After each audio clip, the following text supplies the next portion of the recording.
السلام علیکم دوستوں، کیسے ہو؟ امید ہے کہ آپ سب اچھے سے ہوں گے۔ آج میں آپ کو ایک ایسی سچائی بتانے جا رہی ہوں جو بالکل جھوٹ نہیں ہے، کوئی میل ملاپ نہیں، کوئی تال میل ملا کر میں آپ کو نہیں بتا رہی ہوں۔ یہ ایک ایسی سچائی ہے جو حقیقت اور میرے گاؤں کی ہی بات ہے۔ ایک لڑکی ایک لڑکا بے انتہا ایک دوسرے سے محبت کرتے تھے، چوری چپ کے ملتے بھی تھے، لیکن برادری کی وجہ سے ان کے گھر والوں کو یہ رشتہ نہیں پسند تھا۔ ان لوگوں نے اپنے گھر والوں کو بہت منایا کہ مان جائیے، ہم لوگ بہت پیار کرتے ہیں، ہم دونوں ایک دوسرے کے بغیر زندہ نہیں رہ سکتے، ہم نے جینے مرنے کی قسمیں کھائی ہیں۔ لیکن اس کے گھر والے نہیں مان رہے تھے کیونکہ برادری آڑ آ گئی تھی۔ برادری کی وجہ سے گاؤں والوں کے تانوں کی وجہ سے، گاؤں والوں کی شکایتوں کی وجہ سے، گاؤں والوں کے کہ مجھے طعنہ دیں گے ابھی، کہ مطلب اپنی بیٹی کی شادی کہاں پر جا کے کر دی ہے، اس وجہ سے گھر والے نہیں مان رہے تھے۔ تب دونوں نے مل کر فیصلہ کیا کیونکہ گھر والے نہیں مان رہے تھے، اس لیے دونوں نے مل کر فیصلہ کیا کہ وہ الگ بھاگ کر شادی کر لیں گے، چوری چپ کے گھر سے نکل کے شادی کر لیں گے۔ تو لڑکا ایک بار کال کرتا ہے کہ چلو ابھی گھر سے نکل جاتے ہیں اور ہم لوگ کہیں شادی کر لیتے ہیں۔ اسی دوران لڑکی تیار ہو جاتی ہے کہ ہاں اب کوئی آپشن، کوئی چارہ نہیں رہ گیا ہے، ابھی ہمیں یہ قدم اٹھانا چاہیے۔ تو لڑکی لڑکا گھر سے نکل جاتے ہیں، بھاگ جاتے ہیں، تو کچھ سال کرائے پہ رہتے ہیں اور 4 سال کرائے پہ رہتے ہیں۔ اس کا آدمی اچھا خاصا پیسہ بھی کماتا ہے۔ ایک لڑکا بھی ہوتا ہے جو کہ 3 سال کا رہتا ہے، لڑکا 3 سال کا لڑکا بھی ہو جاتا ہے اور لڑکی پریگننٹ رہتی ہے۔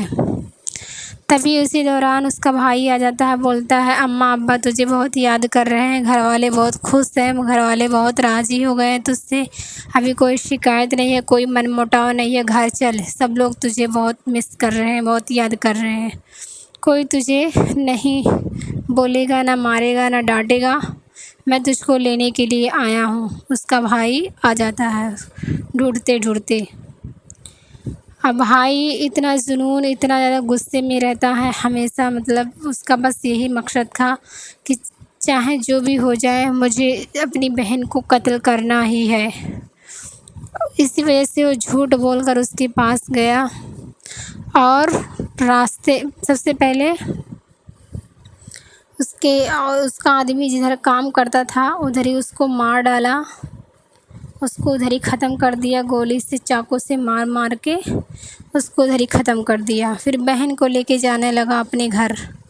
راستے میں اس کے بیٹے کو پکڑا جو کہ ابھی 3 سال کا بچہ تھا، اس کو گھونپا، چاقو سے گھونپ دیا۔ پھر اس کے بعد اپنی بہن کو جو کہ پریگننٹ تھی، پیٹ میں بچہ تھا، اسی حالت میں اس نے اپنی بہن کو گھونپ دیا اور بول رہا تھا چاہے میری جان چلی جائے، میری مونچھ، میری داڑھی کیوں نہ جیل میں ہی چھلوائی جائے، لیکن میں ایسا کر کے ہی رہوں گا۔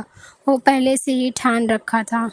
آخرکار اس نے ایسا ہی کیا، بہن کو بھی مارا، بہنوئی کو بھی، اپنی بھانجی کو بھی، اور جو پیٹ میں تھا اس کو بھی چاقو سے گھونپ دیا۔ ہاں، پھر پولیس والوں نے اسے پکڑا اور ابھی تک وہ 20 سال تک جیل میں ہی ہے۔ جب بھی وہ نکلنا چاہتا ہے گھر والے گھوس دیتے ہیں کہ ہاں نکل جائے، لیکن جب یہ چیز سامنے آتی ہے کہ پریگننٹ بہن کو جو کہ پیٹ میں بچہ تھا اسی حالت میں اس نے چاقو چھری گھونپا تھا، تو اس وجہ سے اسے جیل سے رہائی نہیں مل رہی ہے۔ ہم انتقام میں آ کر کیسے کیا گزر جاتے ہیں، کیسے کیا کر جاتے ہیں، ہمیں دھیان ہی نہیں رہتا ہم اپنی بیٹی بہن کے ساتھ کیا کر رہے ہیں۔ اسلام میں پسند کی شادی کرنا کوئی حرام نہیں ہے، اجازت ہے۔ اگر لڑکی لڑکا ایک دوسرے سے راضی ہیں، خوش ہیں، تو نکاح کر دینا چاہیے، اسی میں دونوں جن کی بھلائی ہے، دونوں جن کی بہتری ہے۔ آپ اس کو لے کر کیا کہتے ہیں مجھے ضرور کمنٹ کر کے بتائیں۔ السلام علیکم ورحمۃ اللہ وبرکاتہ۔